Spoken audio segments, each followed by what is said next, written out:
Hello and welcome back to the Puncher's Chance podcast. Today you're stuck with me and Harry. There's no Sam, so if you're lucky enough to see an episode, I think we've done alright. I think it's a win that they're watching this right now, if they are watching this. Yeah, Sam's away on holiday, so today is the review show. We've got, obviously, Jack Catterall against Harlem Eubank.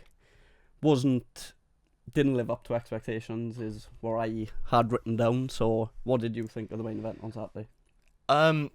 To be honest, they were building it up through the night, through the card. Oh, this is going to be an incredible main event. And when it came around, it was a bit, really? You know, I was expecting a lot more. I was expecting a lot more from Harlem Eubank because it was this sort of real first big test, big fight he's had in his professional career. And yeah, it was very, it wasn't good on the eye. It was a bit ugly. And yeah, both styles in match and, it was disappointing. Yeah, I think that was the issue. I think it was a lack of the styles matching, like you said, and obviously with the way it ended as well, you never want to see that, the clash of heads. It was nasty cuts for both of them, but I don't necessarily think there's a need for a rematch after that. I know Harlem Eubank feels that he was coming on strong, but I felt like Catterall was doing enough over the round. I think he was the better boxer. I think that's what we said last week, is we'd expect Catterall to be on the back foot and deal with him a lot better than what he'd done with Arnold Barbosa, because this was Eubank's first real test stepping up to that level. But I think it's smart enough now for Catterall and Matchroom to look at getting Catterall that world title shot next, I think. Oh yeah, they have to, because I think that would be something that if Catterall retires from this sport and hasn't become a world champion, then that's just mental. But going back to the fight, the thing that I found weird and a little bit crazy was the doctor said to Catterall, "Do you want to continue?" Now, for me, watching that, I don't think you should be asking a boxer if they want to continue, because you know what the answer is going to be. They're fighting men, they're fighting people. They want to continue to fight. So I thought that was a little bit weird. And then, obviously, Bob Williams, the bell went for the 7th round, wasn't it? And then Bob Williams went timeout, went over to Harlem Eubank's corner. Doctor looked at Harlem Eubank, and then I want to say it's a weird stoppage, because you look at it and was it Harlem Eubank's cut? But Eubank's cut wasn't the worst. It was Catterall's one that was terrible, and that'll take months to recover from now, with a skin graft probably he'll have to have or something like that. But it was just weird that the doctors both said they can continue, and then Bob Williams just said, "No, I'm waving this off," which in a way was a good decision, but in another way you're thinking, surely the doctors, the British Boxing Board of Control doctors, should be sat at ringside. They make the decision, not asking a boxer if they want to continue.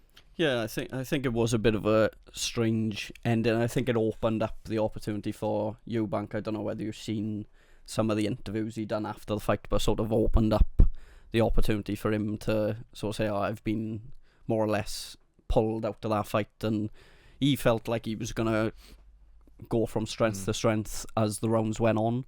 I feel like probably it would have gone the other way. Like Catterall, I think it was closer points in the fight, but Catterall was doing the better work, and it's not a fight I want to see again. I just don't think the style matchup worked, and it just wasn't a very entertaining fight to watch. No, and it says a lot as well when they've gone back to the Manchester Arena now for Catterall. They went obviously to the Co-op Live for that Barbosa's fight, and now they've gone to the smaller venue in Manchester. But I was watching, I was reading stuff as well on Twitter. People are saying now, for Catterall, we talked about a world title has to be where he's aiming for.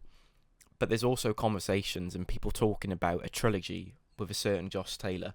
Is that the sort of fight now that can get Jack Catterall selling out the Co-op Live and all that? But let's not forget, Josh Taylor's properly on the decline in his professional career. Obviously, a disappointing loss to Echo Esserman in his homecoming. For me, I wouldn't want to see that, but there's a lot of talk of people online saying Catterall Taylor 3 could be next, and it could be the big fight for Catterall.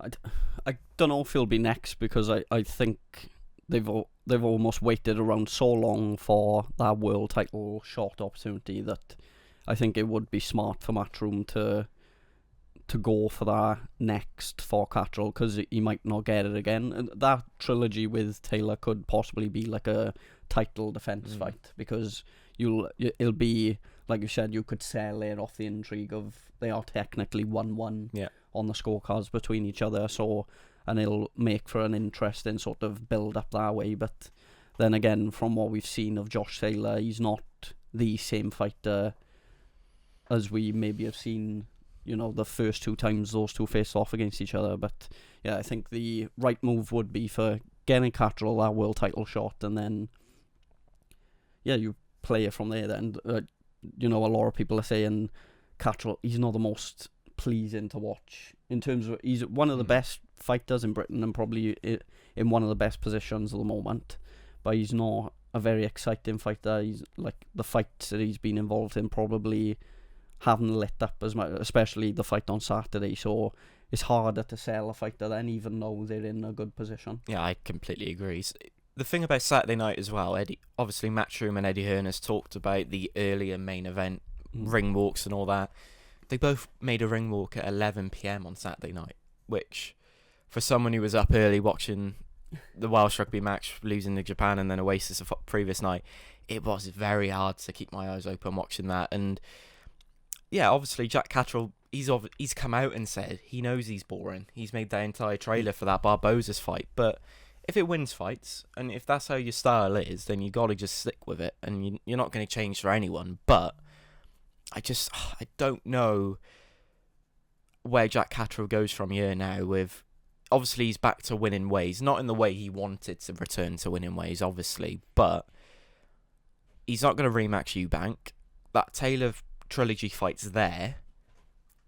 Barboza was the sort of fight where this is it now. If he gets through this, then he fights for a world title. He didn't get through that. So you're starting to find it hard as well now to sort of place Jack Catterall among the people on the verge of a world title fight, really. Yeah, I get what you mean. I think it's a case of rolling the dice and going for a world title shot, and another fighter that's on the card made a comeback after 14 months out of the ring. Look at you. Well nice done. Sam's going to be happy with that one. Very nice. Nice transition there. But Joe Cordina obviously wins on Saturday night in his return, and now looks like he's set up a WBO world title shot against the eventual winners of Sam Noakes and Abdullah Mason, which is coming up in, is it August? November. November, yeah. That incredible card in Riyadh, I think it's November 26th, with Benavidez and Anthony Yarr main event. No, listen, Joe Cordina, great to see him back. 14 months out of the ring, partnered up now with Gary Lockett. What a partnership that is, and I'm looking forward to seeing what they can do together moving down the line. You touched on it, Abdullah Mason, Sam Noakes is fighting for that world title that Keyshawn Davis obviously had, and all of that rubbish that happened there. For me, after Saturday night, he had 30 minutes of action that was so valuable for him moving forward. Obviously at a new weight, looked good, but I don't think he can't be waiting for that winner of Noakes and Abdullah Mason. I want to see him back out again, and he can go on holidays now. It's a summer holiday period. He can go away with his family for 2 weeks, however long he wants, and get straight back into camp and potentially, get on and put him on the Chris Eubank Conor Benn undercard in September, maybe. Just keep him active now. That's what we want from Cordina, is for him to remain active, because Eddie Hearn said it at the end. He is one of the pound-for-pound stars in British boxing. We just need to see more of him.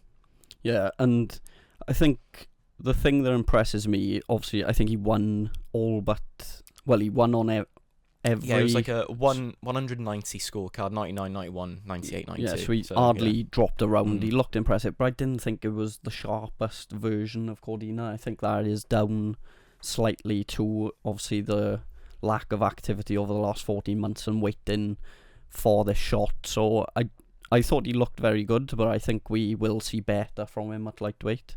And I think you're right in saying that maybe a fight in September, maybe, like you said, getting on the undercard, because even if he waits for the winner in November, you're probably still looking at the minimum of, I would say, 2 to 3 months before they are ready to fight again. So you're early next year. Yeah, you're looking early 2026 before that world title fight could even happen. So I think it'd be the right move to maybe get him in once more before that, get another 10 to 12 rounds under your belt at this new weight class. But yeah, great to see him back, and could become one of, I think he would be the only 2-weight Welsh world champion. I know fighters have won as in terms of winning one of the 4 main belts at 2 weight classes, which would be some achievement, and I think he's definitely in the conversation for doing that, because even though either of the winner of Sam Noakes or Abdullah Mason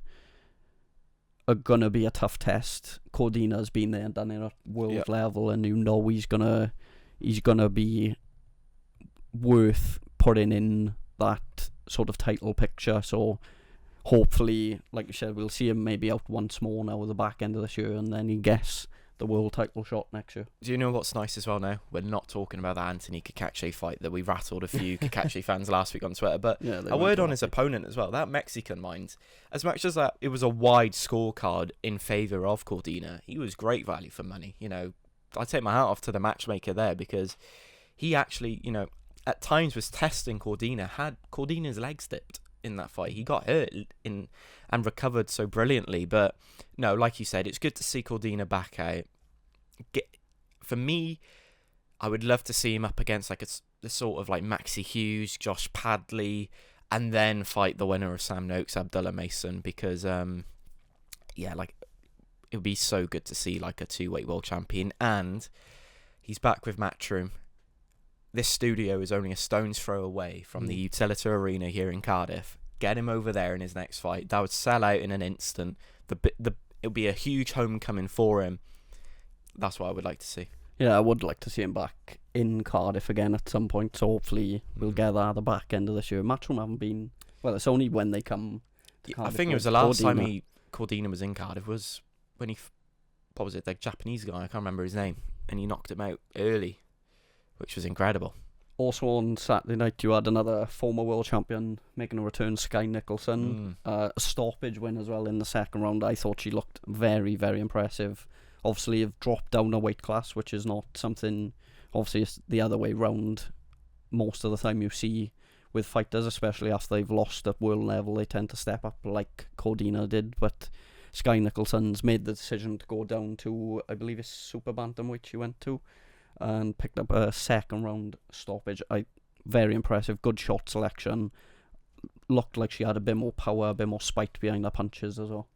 And she said after the fight as well, she was a little bit nervous. It felt like she was making a professional debut again, obviously moving down that weight. Another fighter on the card as well, Pat Brown, another former Olympian, another great stoppage. He was meant to be in a sort of step-up fight in a way against Lewis Oakford, and he made a decent, durable opponent look pretty average. And, Lewis Oakford's won titles, and Pat Brown just absolutely went through him within a round. Leo Atang, another prospect coming through. We're not going to call him the next Anthony Joshua and all that. Obviously, earlier in the week when Matchroom did their rebranding, it was Frank Bruno, Anthony Joshua, and then Leo Atang was there. Decent performances by those two, but I'm a bit like Sam in a way when he talked about Pat Brown in the past. I'm still not convinced, I think he looked very good on the weekend, and like you said, he didn't only make Oakford look less durable than what we've seen him, he also made him look a lot smaller as well. Yeah, I was about to say. Sam said in our group chat that, and we've spoke about it every time we've seen him, you forget sometimes that he is a cruiserweight because he's so big, and he towered over Oakford, who was no small man himself on the weekend, and absolutely blasted him out there. But yeah, it's a difficult one, because as we'll go on to with another one of the Matchroom prospects, or we could bring it up now, William Crawler. We've seen these fighters sort of blast through opponents, and then it comes to a point, well, this weekend you thought Crawler maybe is his first test this weekend, but he's kind of been, I don't want to say found out in a way, but that's fair. I think that's fair. It wasn't a great night to the office, more or less, against Fraser Wilkinson, someone who's lost himself at, I think it was Celtic title and Scottish area level. Yeah. So as much as it was deemed a bigger test for Crawler this weekend, it was one we were expecting him to get through. especially considering how dominant he's been in his previous fights. But it's a first career loss as a professional, so it's a rebuilding period for him. Oh yeah, I think it's, in a way, for Crawler now, it could have been a blessing in disguise, because to have a loss earlier in your career, I think will benefit you a lot more than obviously later down the line. And for Crawler now, he's going to bounce back, isn't he, from that? And it was probably an off night, but yeah, it was a shock. You know, I personally did not see it coming, going off previous performances. And yeah, you know, it's good to see prospects coming through and getting the test, but when we were sat here last week doing the preview for the fight, I don't think none of us said that Wilkinson was going to cause him any problems. No, I definitely didn't think it would get to the point where we'd be sitting here this week and saying the Crawler got stopped. Yeah. Certainly, it might have been moments in the fight where he'd have to dig in a bit, but I think there was one shot he got caught quite clean with that sort of buckled his leg slightly, and he never fully recovered. And maybe it was a sense of being a bit youthful and still early in his career, that maybe instead of tucking up a bit and taking a round or two just to let himself recover, he got dragged in to a fight that sort of favoured Wilkinson in the end and give him the opportunity to, I don't want to say bring him down to his level, because he's more than a good fighter in his own right, but maybe he's used that bit of added experience to pull him into an area, and he's just got caught. And I know he got caught in the corner. The referee was asking him to throw something back, and he didn't at that moment. I think he was a bit disappointed. He felt like it got stopped a bit early. I'm happy with the stoppage, to be honest. It is difficult, but like you said, maybe it is a blessing in disguise that the point has come at this time in his career now instead of later down the line in maybe a bigger fight. But then it also brings up the added pressure of, right, he needs to bounce back quickly, because we know how quickly this sport moves, and there's been fighters who have suffered similar losses in bigger fights in their career and are struggling. Well, Cordina for one, you know, he got beat, I don't want to say in a similar way, but he got stopped out in Saudi Arabia against Kakachi, and it's taken him 14 months to get back in the ring, despite being a world champion, you know. So yeah, so I suppose it is just a case of a building period for him now. One fight that we haven't talked about yet, though, Akib Fiez, Alex Murphy, probably for Saturday night wasn't the best of cards, let's be honest, but that fight for me was probably fight of the night. It was a horrible fight to score, because it was quite close. I thought Alex Murphy, for me, did enough to win. I thought he was doing the much more better work, and you know, in a way, you can look at the judges' scorecard, and obviously they went for quality over quantity, which in some aspects is a little bit like, oh, really? Like, come on now. Alex Murphy didn't get his fair share there, but I think now for Akib Fiez, you can look at that fight and count yourself potentially a little bit lucky. He did come on strong, but I still think early on in that fight, Alex Murphy had the upper hand and all that, and I wouldn't mind seeing that being run back, because I thought, you know, local Manchester sort of derby, what was it, Oldham and Salford? Hopefully I got that right. They can run that back. But overall, I thought the night, from a perspective of what a Matchroom have put on so far this year, it wasn't the best of nights. I've seen a lot of people complaining about Matchroom's UK shows over the last year or two, maybe. Like, it's difficult now because I feel like their main stars, main attractions have been pulled towards Saudi Arabia, and they've got a lot of talented fighters out in America as well, which has maybe left UK fans feeling as if they've been shortchanged slightly, do you think?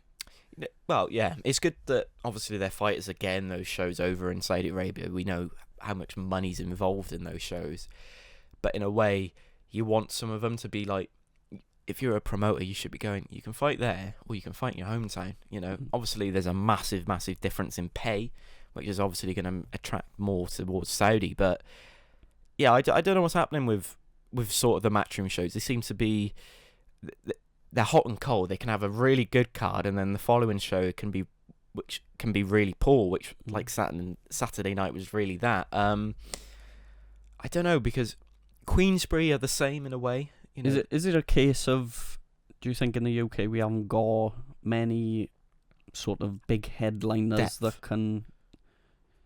I think it's just a matter of headliners that can do something in their hometown show. Like, the only one I can really think of, and he's in a boxer stable that we don't even know if they're going to be on TV this time next month, is Callum Simpson. I think he's the only one I think at the moment can draw a massive hometown crowd. There's probably some others out there that I'm forgetting, but he's the first that comes to mind. But looking back at the Matchroom stable, is there anyone you think with them UK wise that has got the backing that can sell? The only other one I'd think is Cordina, and he hasn't really been given much of a chance to come back and fight in Cardiff, obviously, in the last 14 months. I think with what Eddie Hearn needs to realise now is a Matchroom that Cordina's very well supported here in Wales. Wales gets behind their own like any sort of nation would do.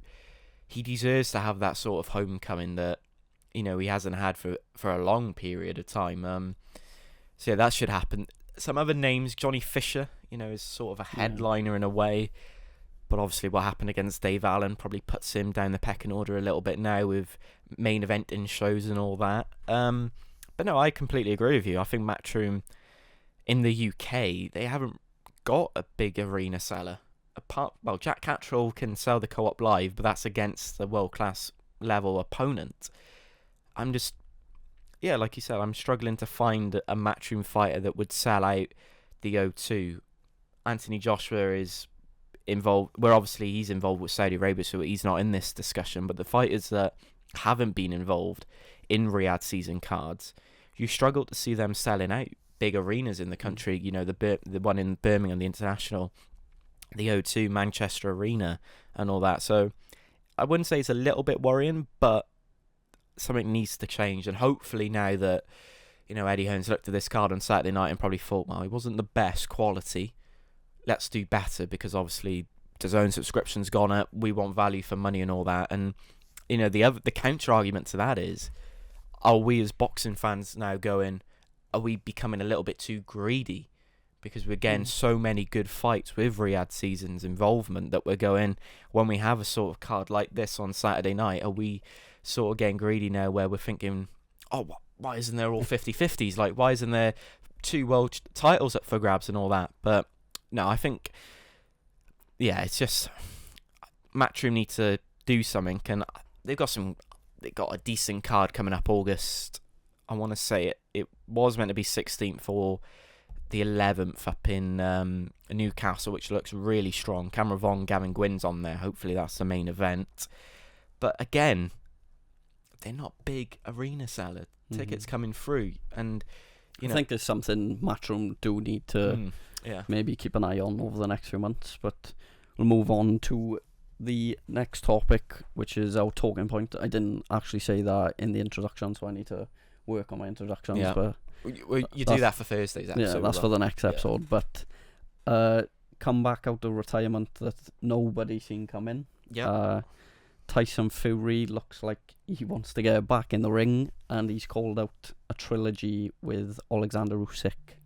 Yep, and he wants it in the UK. He wants his fair share. He's calling it Tyson Fury, and I can sit here and I can say this. Looking back at the 2 fights, I can comfortably sit here and say that Usyk won both of them. Yeah, definitely. I don't even feel like think they were close. There's not a need for a trilogy. And what made me laugh was the fact that, like you said, he said he wants to fight in the UK because he wants fair judging, but yet you're asking for the fight to be in the UK because you know you may get favourable judging from a home crowd and home judges, so it sort of takes away from his argument. But yeah, there's no doubt he was beaten quite convincingly, I thought, in both the first and second fight. The second fight I thought was even more convincing than the first, even though there's an argument to be made that he could have been stopped in that first fight. Yeah.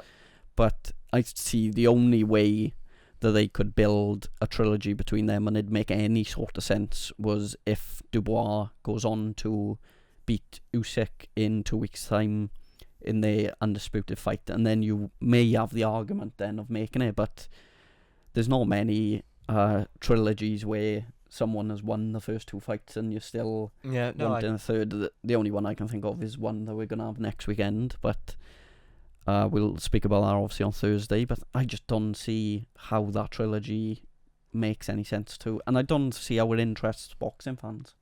No, I completely agree, and let's not forget as well, Daniel Dubois could be undisputed champion come the following weekend.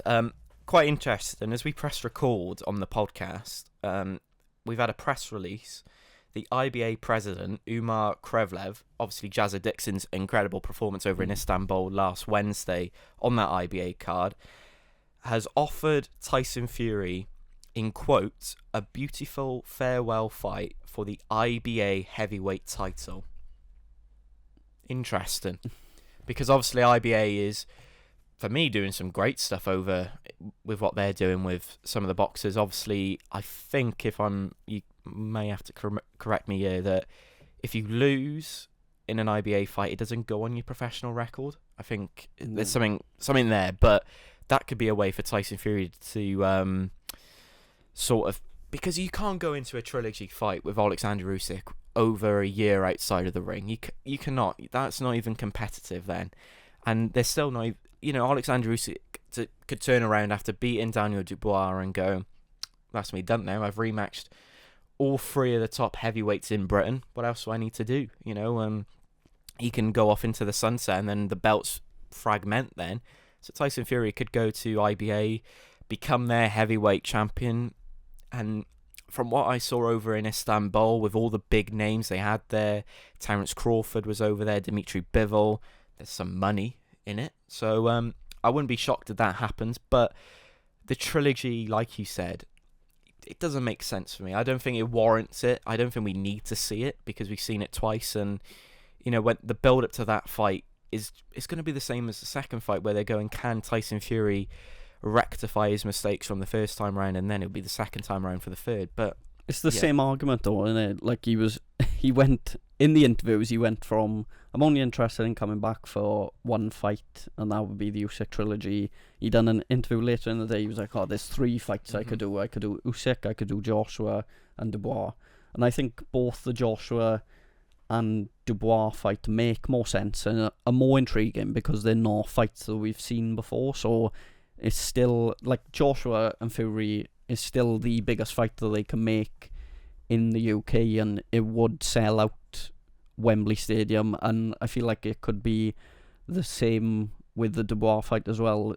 There's an intrigue there because we haven't seen those fights, and like it's going to be the same argument. He said, I'm not going to get a decision against Usyk, so I need to knock him out. But we heard in the first fight and the second fight he couldn't do it. Usyk outboxed him, and personally I don't have no doubt that Usyk would outbox him in a trilogy as well, and I just don't feel like there's any need for that fight to be made. I don't even think it's going to get made because Daniel Dubois is going to be undisputed champion come July 19th. Touch wood. We'll have to wait and see. Imagine if all of this talk now gets put to bed by Daniel Dubois absolutely flattening Usyk in 1 round. I think. Can you imagine? I don't know. I don't feel go that far, but just imagine though. It's anything's possible. I suppose everyone's got a puncher's chance, as we like to say.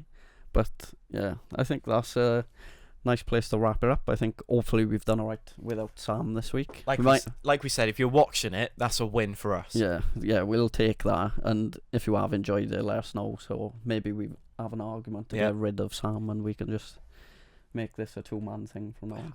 Wow, Sam's living it up in the Maldives. He's got a private villa and all that over there, which is crazy. He's got butlers and all that as well, all inclusive, private jet as well. What's that all about? He's taken all our money. Make sure to check out TikTok as well. This is what Sam does now. Make sure to follow us on TikTok, LinkedIn, subscribe on YouTube, which hopefully you have by now. We're way over 1,000. Road to 2,000 is heating up quite nicely. Blue Sky, Facebook, we're literally Sam has put us on every single app out there, so just go out there and follow us. And you'll see us two back on Thursday for the preview show, which is probably one of the most stacked weekends of boxing. Incredible. We've got Katie Taylor and Amanda Serrano 3, and also the card out in New York, is it? Yep. With Hamza Shiraz and Belanga. You've also got Shakur Stevenson with a potential shrinking ring or something. Yeah, that's but crazy. yeah, we'll speak about that on Thursday. But yeah, thank you for listening, and we'll catch you again soon. Punches chance.